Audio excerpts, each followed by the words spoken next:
Welcome to episode 89 of the Coast to Coast AFL podcast with Nick and Blaze. I am Blaze, your host. And in this week's episode, we are talking about the Essendon Bombers. They had a ton of injuries in the 2025 season. We're expecting a lot of those injuries to not be fully recovered until most of the season is done. So that may be a big issue in terms of where we kind of see them going. But we'll jump straight into it with just so you know, this is also a back-to-back episode recording. We recorded the Collingwood episode just before, so not much has really changed in the last 10 minutes of our recording sessions. But that's the joys of bulk recording. So anyway, how are you doing, Mr. Cyrek? Not too bad, not too bad. And I think I'll start you off with a little story, Blazy. Yeah, go on. If you saw my social media post, I was at the beach, just chilling earlier. And yeah, it was really nice, lovely in the water. But I saw these couple of kids and they're on their boogie boards. And, one of the kids was doing all right. But the other kids, he was trying his little heart out. He can't really fault the effort. But just his legs, he just did not have it in him. He just tried kicking, tried riding the waves, but he just couldn't do it. And I feel like that was sort of the Essendon 2025 season. Just not enough legs to ride the wave of the season. And like that kid, ended up dumped flat on his face. It would have been tragic if it was my own team, because it wasn't, and because it wasn't my kid. I sort of did half laugh at it. But, let's dissect the crash, because, as I said, the thing is, because it was a disaster, it's very much hard to... It was a disaster outside of their control. So, Yes. it allowed Essendon to reset their perspectives a bit, but it was very tough to go through. I think, And, hopefully we can provide a bit of optimism coming out from that, the rise after the fall, yes. because it will be a tiny bit.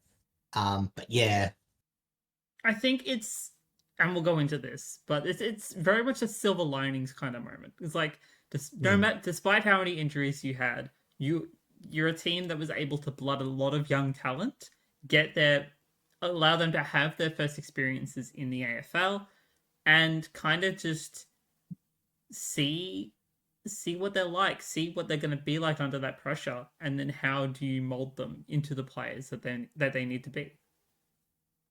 yeah, and as I said, like, obviously the biggest problem was just that collapse once they started losing player, which I think by the Swans loss, which was a very good win, but after that, they'd just sort of gotten too many key defenders. I think that was around where Zach Freed was out. They didn't have players like Ridley. I'm not sure if they had Redmond or not, but basically all their defense was gone.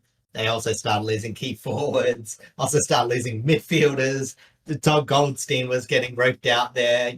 Come on, old man, need to get behind the mule. But overall, like, it wasn't the worst start to the season. Like, yeah, sure, like, it wasn't the hardest of opponents, but it was a solid win against Power. Got the job done against the Demons quite convincingly. Beat the Eagles. Won against the Kangaroos, who they should have been beating at that point, even with their injuries. And catching a win against the Swans. Like, that was fantastic. The problem with that is after their win against the Tigers, they didn't win another game. And they were injured to buggery, and they got flogged a lot. But, it's... Obviously, it was disappointing, but it's hard to really take too much into those losses because, as I said, apart from just being injured, I think it would have been motivationally destroyed. Obviously, internally, whether there was like too much murmurings about it, but the whole Zach Merritt saga, there was a feeling that he might be leaving when your team's like sort of falling apart at the seams. Yeah. But if you were going to bring something positive, it's probably some of the youngsters, whether it was some of the defenders that really did a good job from the SSP period, or a player like Liam McMahon, who kicked bags in the back end of the season. It was really good to see some of these, at the time, no-name footballers, make a bit of a mark. As I said, Lockie Blackiston, just looking through the list right now, and Archie Day Wicks. No, sorry, Archer May. Yes, He sorry, had a few really good games. Archie made it. Archer Daywicks, I think, was a bit variable, but yeah, no, as I said, big range of players they needed to, but they still managed to find a few. Yeah, out of all of this. And they even got to bring in the very first Vietnamese player into the AFL in Jaden Nguyen, which is, just one of those Yeah, little sort of things they can put on their own sort of checklist, I guess. yeah, exactly. I think he had an okay game. Oh yeah, a couple of team disposals game at the back half. Again, pretty harsh. I Pretty mean, harsh to put him in the back end of that season, oh but yeah, but you know what? it's Lamb to the slaughter. But as I said, it's just yeah, it's really good for these players to get their opportunities because if you go back, like some of the positives to come out of the Baby Bombers, obviously, as much as that saga, sorry, not Baby Bombers, the supplemental I Bombers, guess. because obviously it's not a era that I like to revisit, but obviously one of the biggest things from that year was the emergence of Anthony McDonald, Tip and Woody. So obviously this year was a bit of a disaster, but like if you can get those sort of players, you trial out a few players emerge, you can end up sharpening your list more than you think. Yeah, absolutely. But speaking of sharpening, we may as well jump over to the stats now and see how dull that they actually were. Yeah, last year they actually had a bit of a profile to them. Obviously last year they had a very good start to the year and then sort of dropped off, but this was a team that couldn't maintain. Offensively, they were dirt terrible. Arguably one of the worst defensive teams aside from Richmond, with their goals being 9.6 a game, which is 16th in the league. Their inside 50, 60, 46.8, which is 15th in the league. And their shots, 20.7, which was tied 17th in the league. Their kicks inside 50 weren't too good. Their inside 50 retention rate was 45.5 in the league, which is 14th. Goals per inside 50 were fairly lacking, 20.4, which is 16th. Also, scores per inside 50 was 16th. Chains to score was even worse, 17.5% for any given chain to be a score, which is 17th in the league. Offensive one-on-one win rate, didn't have many key forwards, not really a factor for them. 24.2 percent chance to win an offensive one-on-one, which was 15th in the league, but they didn't go to him that often. 10.6 a game, which was 11th in the league. But one of the big factors, which why they weren't that rounded, some of the teams with the not great tolls end up putting a lot of pressure. Essendon didn't. Their inside 50 tackles were 8.8 per game, which was 17th in the league. There was pretty much nothing in that forward line. Yeah, and we could at the end of the day we could just consider this an outlier year because of all of the injuries. But it also does show that there is a lot of development that needs to be had across pretty much all aspects. And part of that, again, silver linings. You were able to throw those younger players, inexperienced players, into an AFL system, kind of find out where they need to develop, and and that's how you improve your stats. Is is pretty much by feeding into like what are they bad at, what are they already decent at, and how you can change that up. Yeah, and it's sort of going to be interesting because they're going to be fielding a fairly young forward line. Like Peter Wright will be the only person who's 30 when the next year rolls around. He's still going to be in a very important part. But I think too, it's just like that age profile where they've got a lot of middle-aged players in that forward line that don't necessarily score too many goals. We're going to be talking about Jake Gresham in a bit. Archie Perkins is always a bit sort of that question marky sort of player. Does useful things, probably doesn't get enough goals. And then someone like Mac Welfie is sort of, as I said, got injured but was sort of struggling a bit.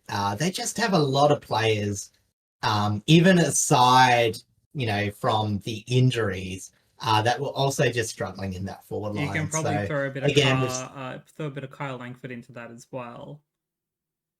well, Kyle Langford, obviously. Oh, sorry, he will be 30 soon, when next year props around. But yeah, as I said, being injured, sort of struggled a tiny bit for a few games early.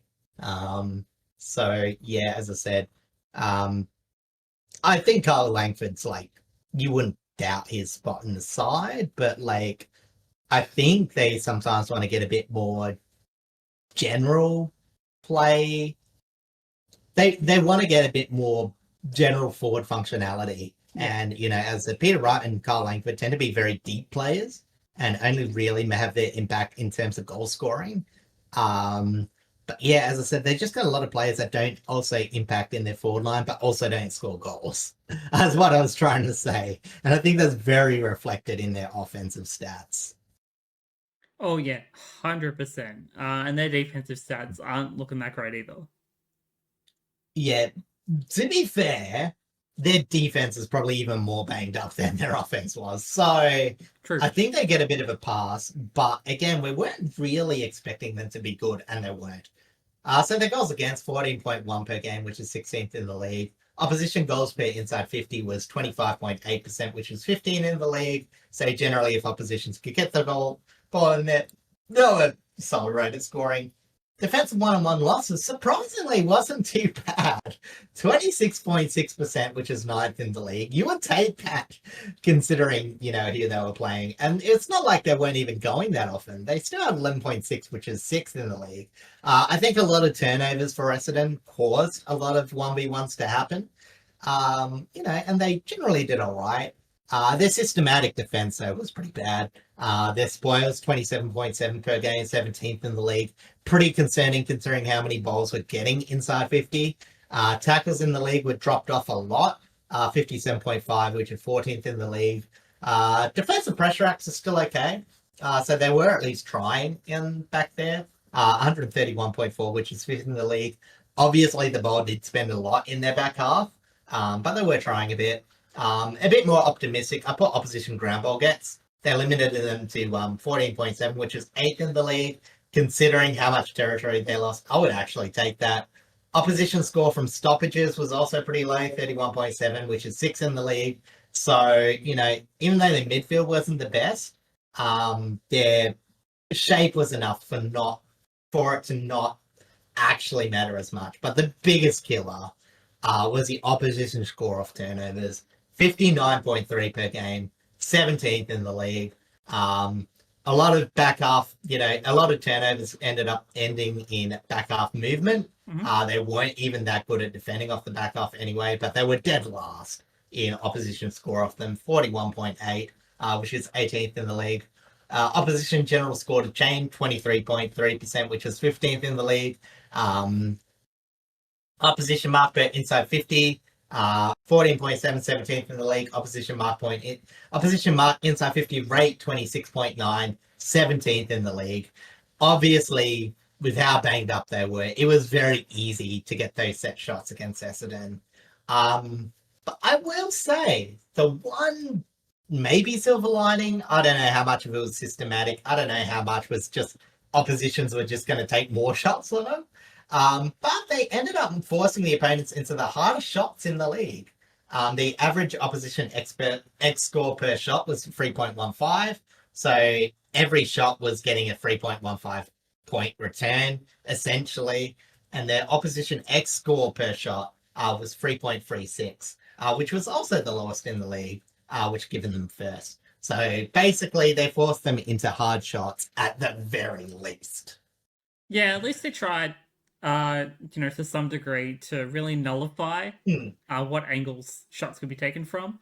But Yeah. again, for the most part, it doesn't exactly help their case.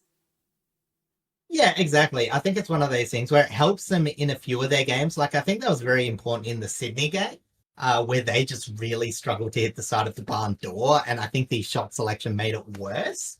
But as I said, because they were getting so much ball kicked against them, at the end of the day, that doesn't really matter. I think systematically, when you want improvement, it's a good sign. But yeah, as I said, with the way Essendon were positioned, that doesn't really make a difference in the price of cheese. They were still getting scored against. It was just some sign of optimism, considering who they had down there. They were at least able to do that. Yeah. there was some silver linings. And honestly, the amount of ball time that they actually had wasn't that bad. Well, it depends what you mean by they had a lot of disposals because they were a high handball team. Disposals being third in the league with 368.3, but their disposal differential was an 8.3 loss at 15th in the league. So Essendon was a team where you could just get a lot of possession. Like it was very much free. You know, as I said, it does not too surprising low tackle count. You could rack up uncontested disposals. But the biggest concern was the difference in possession time. They were averaging a 4% loss. So the opposition ended up having 4% more time in differential, aka an average of 54% time with ball in hand, which is 16th in the league. Meters gain differential, 475.1 meter loss, which was 15th in the league, and an inside 50 differential of a 7.8 loss, which was 15th in the league. And sort of the bottom four had a lot more losses than the rest of the league. I think North Melbourne were sort of averaging towards a bit more even before it sort of shaped. So, yeah, as I said, in terms of the defense, like, you know, what they were trying to do for that much inside 50 differential was pretty good. You know, just going back to that point before. But as I said, very handball heavy team. They chose to take the least amount of kicks in the game, kicks in the league. 55.2% of their possessions were kicks, which is 18th. And it's sort of one of the reasons why is because their kicking was so poor. Their kicking efficiency was 65.6, which was tied 12th in the league. So you sort of had the feeling that they were more just dumping the ball rather than trying to hit targets. And, you know, even though they weren't most their contested possession games, with sort of the limited options, I think a lot of the time they just felt a bit more pressure to just dump the ball on. And it would just get turned over. So, you know, again, that's why, you know, even though they had a lot of disposals, you know, a lot of it was handballs and it didn't get many meters. And the ones that didn't involve the chain getting any further along. So the ground ball get differential was okay, you know, as I'm talking about like Tigers and all that. 1.6 game, which was 7th in the league. Hard ball get differential, obviously with the less bigger bodies, was a 0.6 loss at 14th. But their least ball differential was pretty solid, 2.2 game, which was tied 5th in the league. So as you can imagine, fast team, probably looking to get meterage on the ground and pick up the ball rather than necessarily hit marking targets. So that sort of makes sense. Clearance differential, one big drop from last year there, 1.2 loss, which was 11th at the league. Center clearance differential, 1.5 loss, which is 15th in the league. And as I was mentioning before, they just didn't have any targets. Their marking differential was a 19.1 loss, which is 17th in the league, and they couldn't generate into any intercepts, which meant the opponent could move the ball at eve. Their intercept mark differential was at a 3.6 loss as well at 16th. This was a team overall that was very inept. Yes, and you know, again, this would probably just be an outlier year because of all the injuries. But as we get further into the discussions, there's a fair chance we'll end up kind of coming to the conclusion that 2026 could be of a similar year. But there could be a little bit more. I think there'll be more improvements rather than, and a lot more positive things rather than more negatives in this upcoming season. And I will say, like, obviously we spent a long time going just through negative stats. I will say though, like, from these stats, like some areas that I think Essendon can improve on, like obviously every offensive stat, like I think they're not going to improve much. They just don't have much talent down there. But you know, as I said, if they get some of their veterans back, obviously Langford playing a few more games, as well as, you know, sort of, I guess, working out which of their new tools that they're going to move into their 4-9. If they can at least lift them out the bottom four, they'll improve a bit. I think they can get their movements. I think their clearances can improve. They had a lot of shuffling around. It's weird. Last year wasn't as merit-centric as other years, and I don't think this year was as well for other reasons. Partially because it was struggling. But there's still got decent outside movement. Obviously, we saw Andy McGrath get into games a lot. So, there's still like a passage for like outside movement into chains going into the forward 50. And I think with players back, they just want less of those chains to break. Yeah. So as I said, high disposal team, they're going to be working in bulk. They probably don't have the talent to just pure win the ball.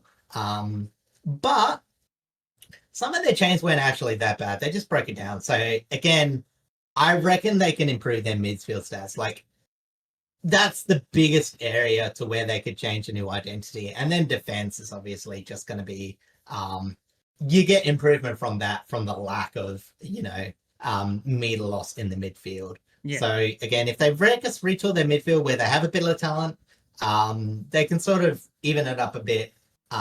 So fingers crossed 2026 we see a few more greens. Because as I said, it was pretty rough. Yeah, it's not a great looking set of numbers.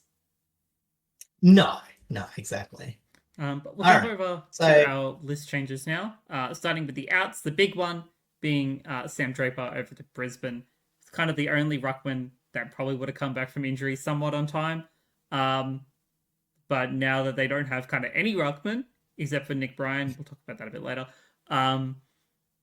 It's probably the biggest loss for them. They have a ton of delistings though. Alwyn David Jr., Todd Goldstein, who ended up retiring at the end of the day. Ben Hobbs, Jaden Laverde, Lamont Lawal, Jai Menzies, Dylan Shield, who also ended up retiring, and Oscar Smart. Again, a couple, one or two of these, I believe, were mid-season pickups. I think Oscar Smart was a mid-season pickup. Mm-hmm. Laverde, Lawal, I think Menzies were all draft pickups. I think Lawal was actually mid-season last year. I might actually. It might have been draft. I think he was mid-season 2024. I think you're right about that. So like, it's not too surprising that they had to have a bigger list cleanup because they had to bring in a couple extra players via mid-season. But it's not too surprising. But I guess some of the players that they did let go are a little bit surprising. I think it's a very tough position to be in for Essendon because they have a bunch of players that probably haven't reached their potential. Like if you take this year out of it, like my opinion on Ben Hobbs probably wouldn't have changed. Like even with the excuse of all the injuries, like I still think he's not enough production. James Laverde was probably even lucky to be on the list considering that they had a defensive foul when he was delisted last year. Jai Menzies could still get picked up for midfield depth. I think is on the SSP but not signed, but probably could be. There was another player that actually did get signed, Setterfield, I think. Yes, I think Will Setterfield was. Yeah. Double check that. But I think it was Will Setterfield that got signed. It's the two former GWS players. One of them stayed on the list and one of them got re-signed, and Jai Menzies might. I think they've got one more spot SSP wise. But as I said, it's just some of the more tough goals to make when you're so behind. Alwyn David Jr. again. Just the not enough forward goals from forwards.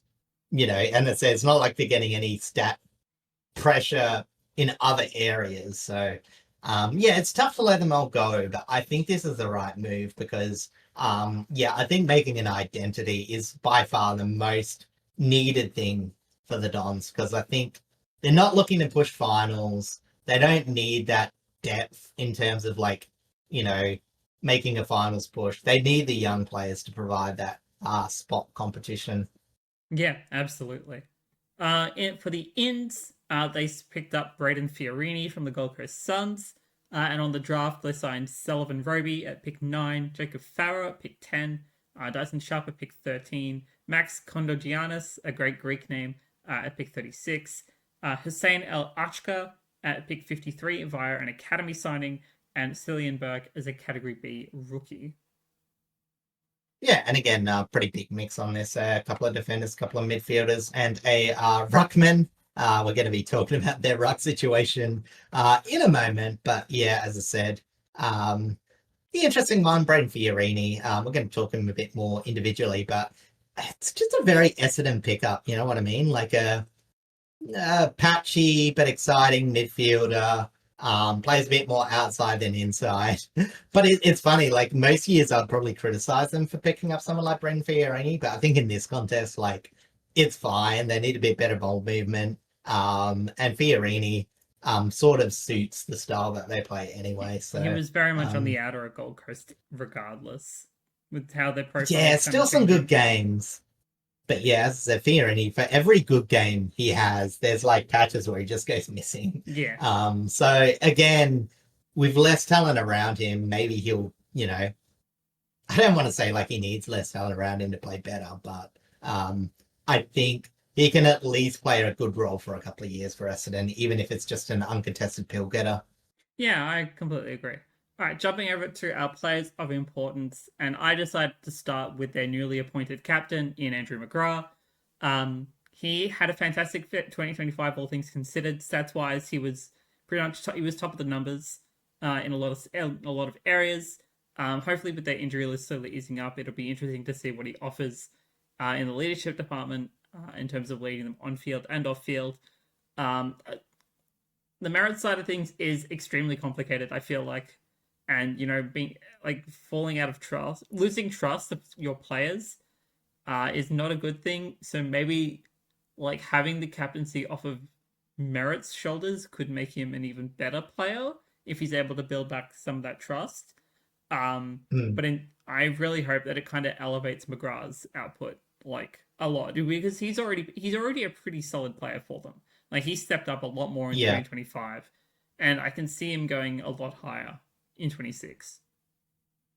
Yeah, absolutely. And they need a bit of grunt, basically. And it's weird because Andrew McGrath isn't that type of player. Like, I think a lot of his criticisms is because he's such an outside sort of player. But whether it's just because Essendon, who last year, or sorry, you should say 2 years ago, were very much a grit and grind midfield, Mm-hmm. to sort of being forced to play a bit more outside, it sort of suited his game a bit more. So I think maybe the lessons that they can get is like how they incorporate, that inside to outside gel. And if we get that, yeah, we can see him being a very important piece. But I think it's very important for him not to get lost in the shuffle because he is a player. And, I'm not the biggest fan of saying like, oh, captains need to play 100% perfect every time. But I think in terms of just like attitude, even just respect as a side, you need to run the ball at least through him a tiny bit. Yeah, agreed. He's one of those bigger body players who are able to take the bulk of a lot of the work, like a lot of the heavier work. Especially if he does get opportunities to push up a bit further and help with a lot of that better ball traversal through the midfield. I think it's going to be a huge hand. Yeah, and let's not forget that he was forced in a lot of the games to for his first possession to be so defensive because the ball was so in their back half. Like he was almost playing as like a halfbacker, even though like ideally he was sort of like that floating defender that pushes up to the midfield sometimes. So, I think as you said, if he can get a bit more involved in the offensive side of the game, because of improvement that just come through Essendon's side. Like I'm not going to criticize him for this year because obviously Oh yeah, you're just playing where the ball goes down to. I actually have no qualms with how we approached this year. It's as I said, when the game's going a bit better, the ball's going a bit more forward. Like, what does Andy McGrath do? Because he has had criticisms for sort of flowing out of games. Obviously, this year he had the ball in his hand so much, almost being played as a defender. Even though I saw more sort of see him as floating, but yeah, I think as I said, you just act as like a bit of a confidence boost for him. He takes the captaincy and play through him. yeah, pretty much. Next on the list is Nate Caddy, with less stress on the injury list in 2026. Hopefully, some ample supply in his direction will be important from the midfield. if he's able to work on his lead ups and his marking capabilities, he does have some good marks, but it's not consistent enough. He could lead Yeah, their goal kicking department in 2026. I think so. But like, I must admit, like, I don't want to criticize it because I think he's a fine player. But I think where it gets a bit rough is I think also his composure as a forward. Like, I think because they've had so much injuries and like he's been told like, oh, he's like the spark player, the player you go to try and get a goal against the grain. I think he's almost been trying a bit too hard. Yeah, yeah, Like if you see his kick retention inside 50 is absolutely awful. He's got a very low disposal rate, and I'm not going to knock him for like a player so young. But to me, that like feels like a player that's almost like not panicking when they have the ball, but always almost trying too hard to create. yeah, And I think if the Essendon can allow him to slow down and make a few better decisions, and as you say, like even the marking capabilities, like, you know, maybe that's even a part of it. Maybe he's getting a bit too antsy with his hands, you know, dropping a few because he's, you know, thinking a bit too much about the kick or whatever. Yeah, as I said, like maybe not even goal kicking, but like the most not scoring involvements directly, but you know, like that really good mix of like what would you call it, like combined, like goals you kick yourself is probably like that more even forward where, as I said, oh, what's his name? Um 2 meter Peter, like Peter you're Hunt. looking at him as just a deep pure forward, you know what I Yeah, mean? yeah, Like you're yeah, not yeah. expecting him to do more groundwork, whereas Caddy has that in him. He's just gotta like let the game come to him. Um, which, as I said, I don't put that fault on him too much. Obviously, there is a bit of personal responsibility with some of those kicks, but he'll probably know that. But as I said, if he can get the speed of the game, he's just such a fantastic talent. Yeah, absolutely. He reminds me a lot of the of Cadman in just the similar ways that they're kind of like Uh, he's like very much Cadman's early years in that like we're yeah, still maybe. trying to find a lot of where he fits into the forward. Granted, you know the Like right GWS forward areas, line. wrong execution. Yeah, yeah, that kind of stuff. Probably not as deep as Cadman, but like I get what you mean. Like I can see that. Yeah, no, it's an interesting way to look at it. And then my last player is Jai Caldwell, who I thought also had a fantastic season, all things considered. You know, was top of the table in a lot of Essendon stats, even top of the table in some of the whole season stats. Um, but he's developed really well under Merit. They play very similar roles, and is looking to go to the next step in 2026, probably by pushing more into a transition midfielder role, who's going to be able to kind of feed more supply up forward because he already does a lot of a good movement work, especially with getting out of traffic and things of that nature. But by pushing further up, by able to push the ball further up into the forward line rather than having to go sideways, I think it'll go a lot. Well, it'll go a lot better, not just on Essendon's side of things, but in terms of developing him into a better player. Yeah, because as you mentioned, like it was very rough. You know, as I said, he plays the first few games, gets injured, comes back into the side during the pretty much downward spiral of Essendon, and then yeah, gets injured again. But he was pretty fantastic when he came back in. Really, um, as you mentioned, probably the best defensive player aside from Merritt, and I think because he plays so defensively, like Merritt then like he assumes by like Merritt will take responsibility if there's a player there, like if he Yes. needs to. But obviously when Caldwell is there, he's able to take more of those defensive roles to allow Merritt to more offensively flourish. So yeah, you're right. I think for the synergies, Caldwell does just add so much. But yeah, so they just need anyone Yeah, they in really that do. midfield going for a long period of time because I think the only other ones to stay in that side for most of the year were the outside midfielders. Honestly, Xavier Dersma being the only other midfielder that played 22 games is pretty I'm still surprised amazing that when you think Dersma about played Dersma's so many career. games. Like that still shocks me. He played so many last year, Yeah, how did he survive the absolute carnage when he's been doing like 3 and 4? considering he didn't So, survive you know, 2024 at all. It's astounding. Yeah, and it's like, like I know Sam Durham, and I don't know, like some Essendon supporters think that maybe it's only a bit overrated. He does a lot of good stuff, but he's very much not that clean. Um, but you know what I mean? Like I think Xavier Durham and Caldwell is a good enough core to take the bulk of centre bounces. Like you're not worrying as much about your pure midfield, uh, you know, as other areas if those free players are on the park. Yeah. And obviously Nick Martin when he comes back in, I know he doesn't take centre bounces, but pairs up nicely on the outside.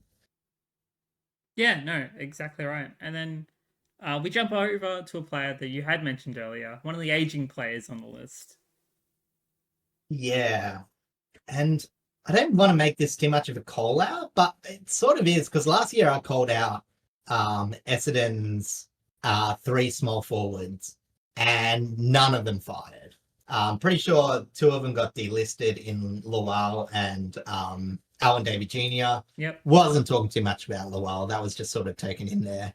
But yeah, as I said, I forgot who the other one was. It was someone who got injured pretty much straight away. I know that doesn't narrow it down, but who is it?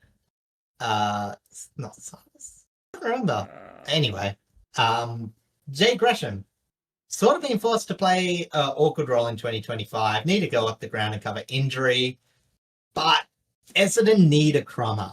They need him desperately. They've got developing tolls. They can sort of build a forward line around that.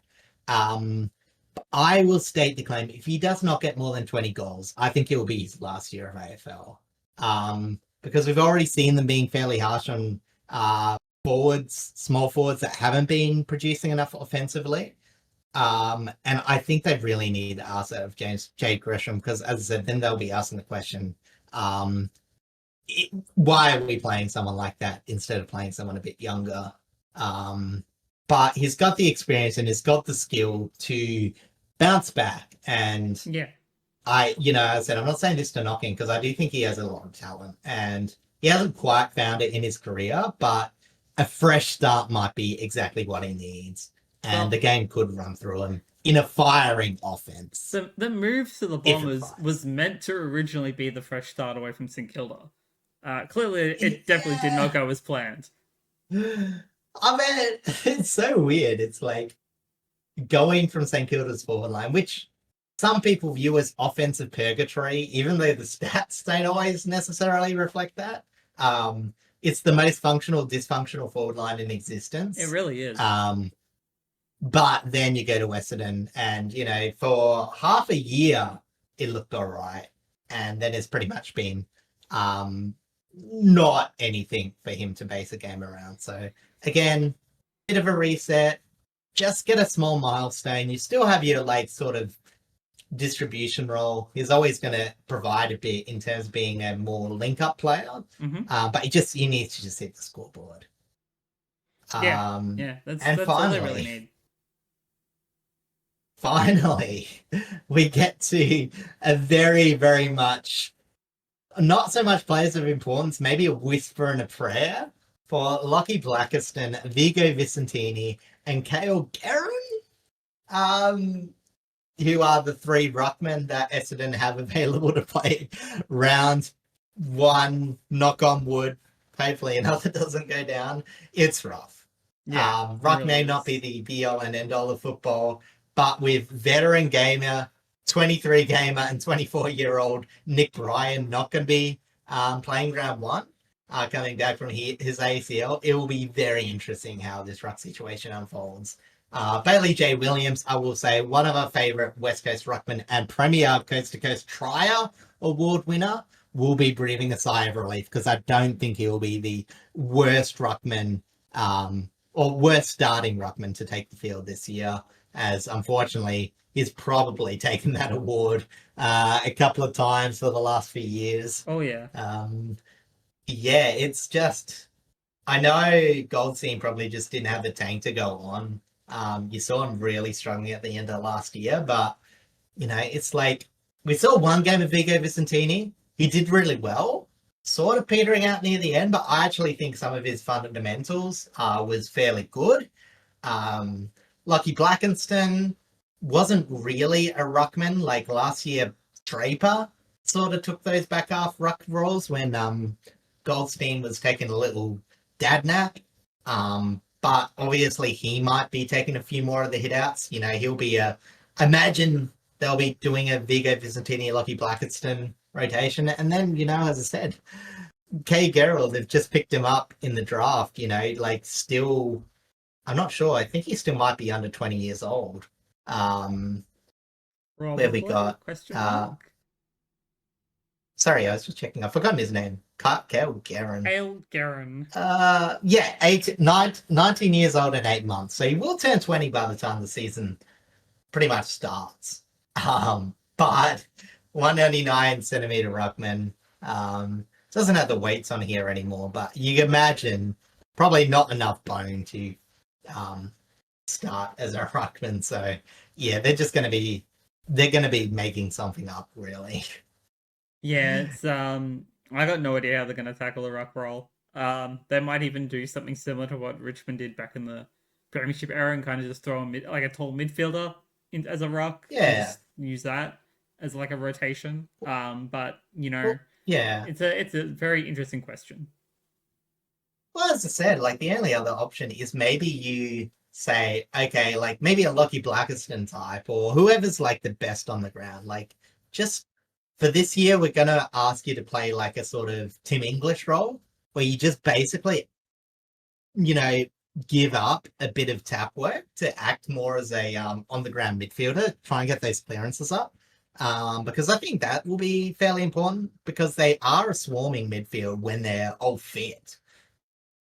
So if you can make that sort of player apply pretty pressure, because if you're going to be losing the tap anyway, like you really like sometimes it's like, well, they don't have a good tapman, but like all a tapman does is open up the clearances, open up first possession. So however you win that is more important than actually winning the tap.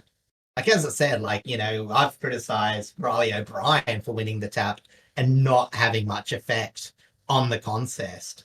So, you know, as I said, the opposite can be true. Like you can make your worth in areas that isn't tapping, but they're going to have to be very creative. As I said, Vigo Vicentini, I think, has the most potential for being like a pure ruckman early on until Nick Bryan comes back. But we might see them try a bit of, I don't know, maybe trickeration, whatever you want to call it, just to do something different. Yeah, they've got to kind of just throw something at the wall and see what sticks. Really. Yeah. All right. New faces. Yes. We've got Braden Fiorini. Only one. Uncontested inside midfielder. Pretty much a like-for-like replacement for Nick Martin, who was ruled out for the year. He was ruled out for the year last year as well. It is a massive shame. He was absolutely fantastic. Bombers, they don't really have too many options to receive handballs and kick efficiently. That was one of the big problems last year is pretty much everyone was kicking inefficiently, but Braden Fiorini actually has a really good kick rate. Obviously playing in the Gold Coast for the last couple of years, as they've slowly been improving, has helped that. But, you know, as I said, Setterfield has only really survived due to being the Nick Martin injury. He was the player that, you know, rookie replaced him when he went down. But as I said, I would imagine Braden Fiorini fits into their best 22 midfield over him. And then, as I said, it's not that bad. Like, you know, you'd say whoever the ruck is, Merritt, Caldwell, Fiorini, and whoever, you know, it's not as terrible. And Setterfield just, you know, taking the things when they can. So yeah, it's at least serviceable. You can see where they're not going to be that terrible. Or at least you focus on other areas. It's a pickup that's going to help more than hinder. I mean, you'd hope so. I think, oh yeah, because you want to be doing that. But true. I know what you mean. It's like, it just seems like for as much as I've criticized Essendon for picking up such an outside player that they love to pick up, it's a very Dodoro pick, even though he's gone. Like, honestly, I could have seen Braden Fiorini getting picked up for the Dons 5 years ago. you know. But anyway, reasons for optimism. Yes. Let's try and get back on the positives for Essendon. I think one of the I don't know about best. It's a very weird thing to have, but they've culled their side to be the 17th oldest and 17th most experienced list, only behind the Eagles. But I think they've done a good job of still keeping enough capable players that are experienced as they should be in their age. Like their cuts, although you could call them harsh, has cut a lot of fat. Like they're saying, okay, we don't mind banking on our rookies if our developed players haven't given us enough. So what it means is like, you're not just clogging up your list. You're not bringing down rookies because other more senior players aren't pulling their weight. And then, it sort of just means the team you are is the team that, the team you are is almost the team you are. You know what I mean? It's like you're riding the development wave instead of just pretending that you're going to patch up the pieces with pretty faulty band-aid fixes of, as I said, your Ben Hobbs and Alan Davey Juniors that just didn't quite cut it. No disrespect to them, but, clearly I think it was a bit more than just not having a forward line that, sort of dipped their games. Like their games were already a bit bad before they did that. So again, at least, with a fresh start, we're going to see players being put into roles more suited for them. We're going to see where they are. And this is just going to be Essendon as Essendon. A new start, a new era. They had that lucky, run in 2024. But I think this is just, at least they're going to be where they're at. They're not going to have expectations set too high. People are going to be fairly reasonable about their output that they can do. And we'll just see where it goes. Yeah, it's gonna be very, very interesting to see what happens. Because again, there's no guarantee. Actually, no, I talk about this in my pessimism point. I'll talk about my optimism one instead. Pretty much what they need is a fresh and revitalized 2026. Like, regardless, it doesn't matter how many injuries they're able to get back.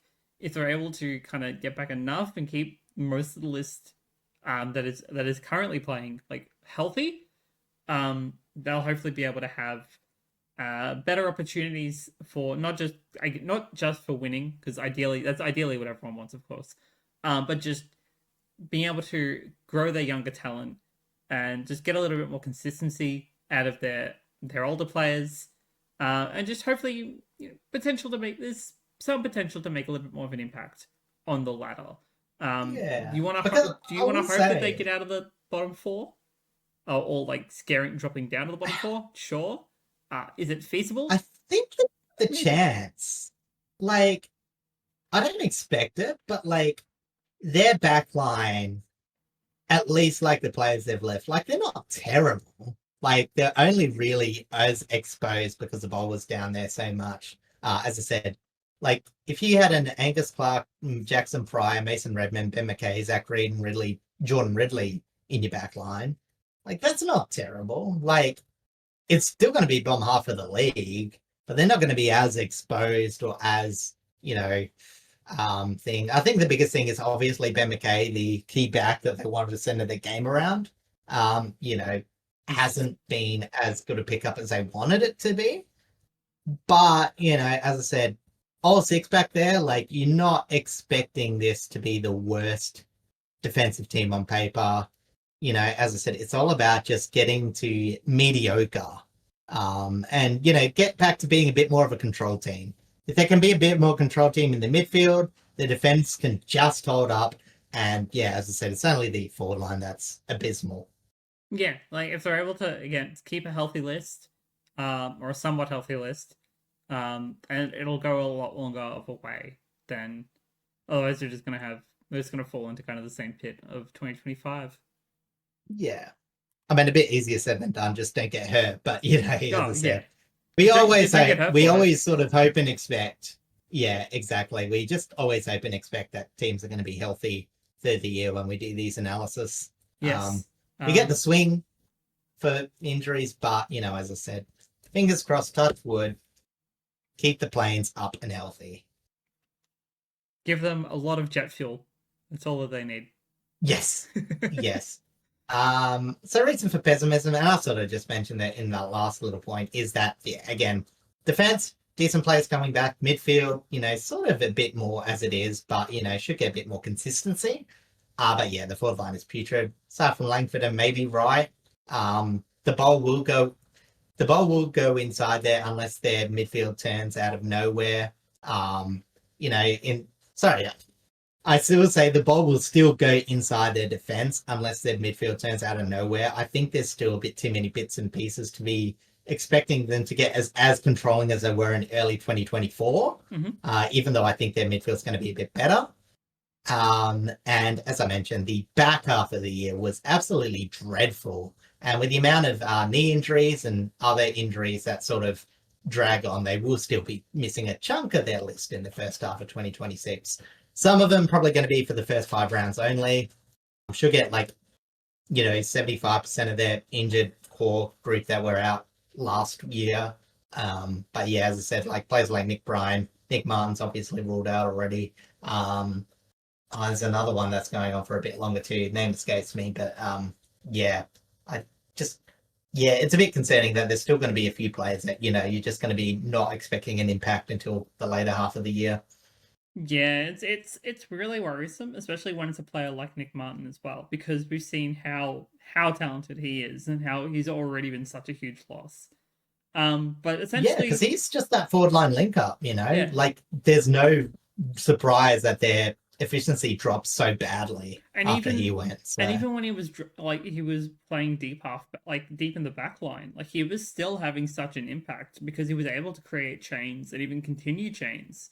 He became exactly. So as I said, I was always very pushing for him to be an all-Australian for the last 2 years. I really think that some of his work is almost underrated. I think he gets put towards the cheap as chips sort of player.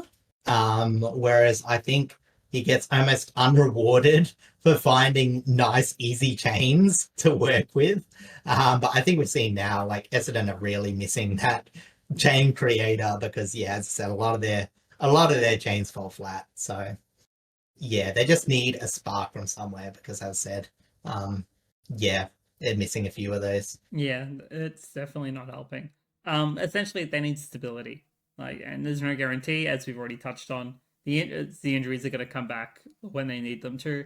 Again, they're already going to be missing a couple for the first few rounds. Some that are going to be for longer. It's just really hard to kind of keep that consistency going. With Merritt's failed attempt to leave, it strains some of the trust straining some of the trust within the core playing group, which is something that Merritt himself is going to have to build back up to be able to trust him on field again. But it's now also up to Andrew McGrath to kind of rally them all for more onslaughts from multiple really good teams, which is going to really suck watching all over again. But hopefully the losses will be a lot... Though the losses will come, hopefully they will be a lot closer than some of the heavier losses that they had this season. I feel like Essendon really dropped too many against teams that are in and around them. And that was with all the injuries. So, as I said, I think the main thing is, as you said, just getting that gritty grind. Because I remember... I think that's I don't want to talk... Oh, sorry, you go. I remember, in a lot of our game analysis from last season, that we often said that they played a lot of spirited games. You could see the effort that they were producing and that they were close in some degrees of winning said game, but either just ran out of steam or ended up getting outcoached and outplayed in a final quarter or something like that. I mean, they were pretty much the 2024 Richmond of 2025. Yeah.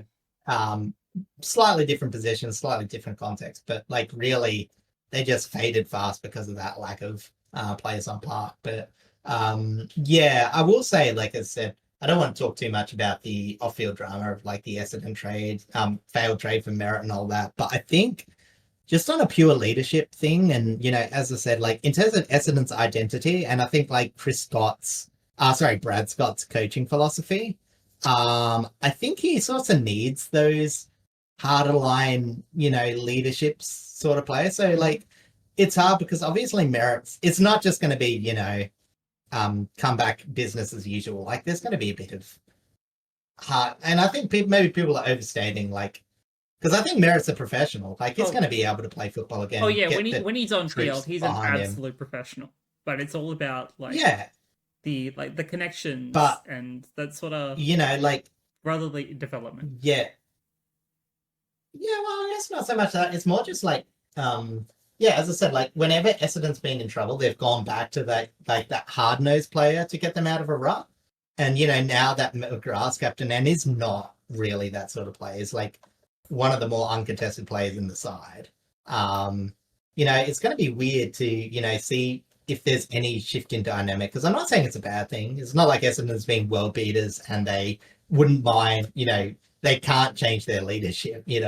Um, but it's going to be very interesting to see how that dynamic changes them because, as I said, I don't think it's going to be like a big mess, like on-field drama, whatever. But it is probably going to have to signal some form of change in, um, you know, uh, internal spirit because again, they will have their backs pushed against the wall for a chunk of this season.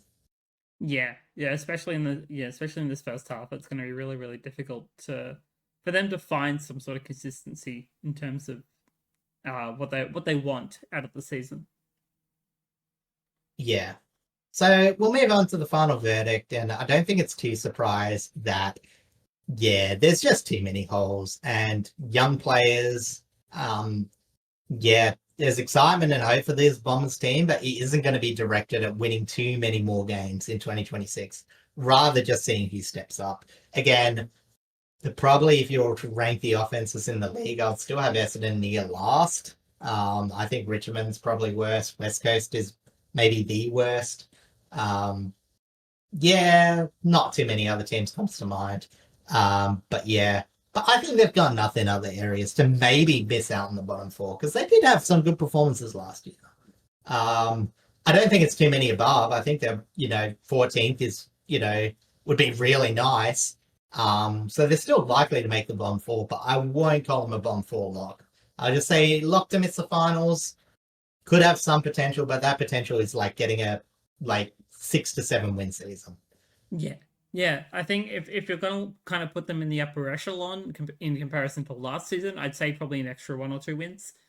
Um, like that's probably putting them around 14th to 15th sort of range if they do.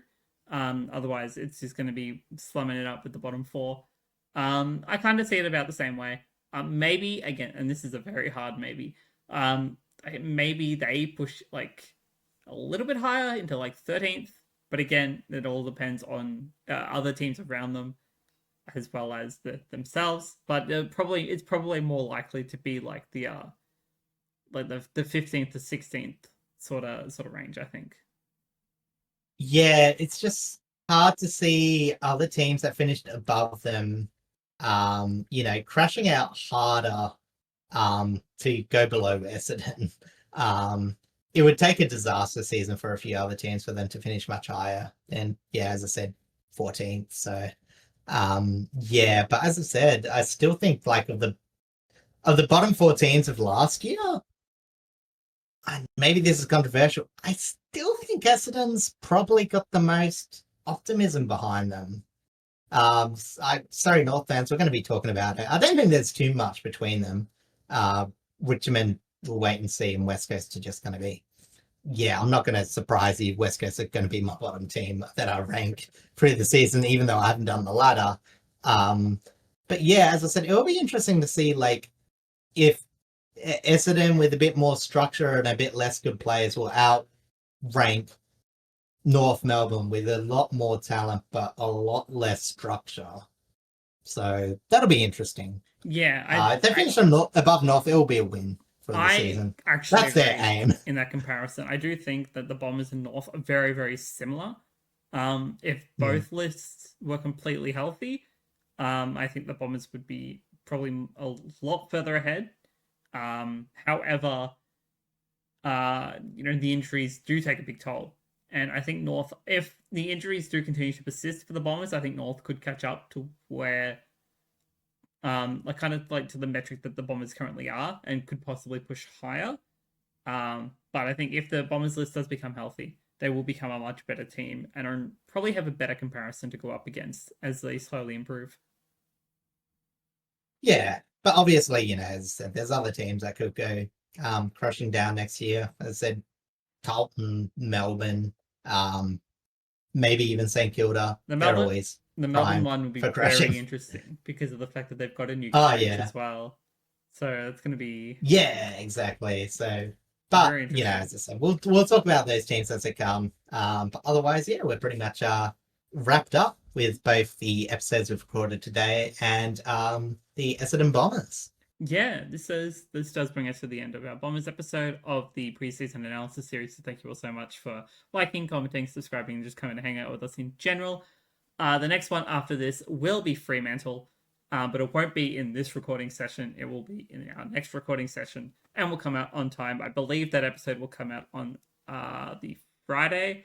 I don't remember what the date is. Yeah, Friday next week. I believe the date is like I think it's the 30th. 30th, yeah. Yep, there you go. So Fremantle will be Friday the 30th. So stay tuned for that.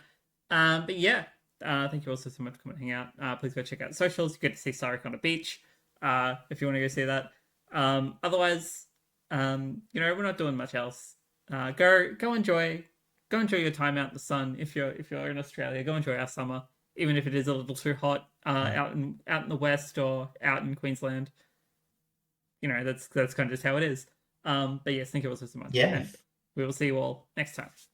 Take care.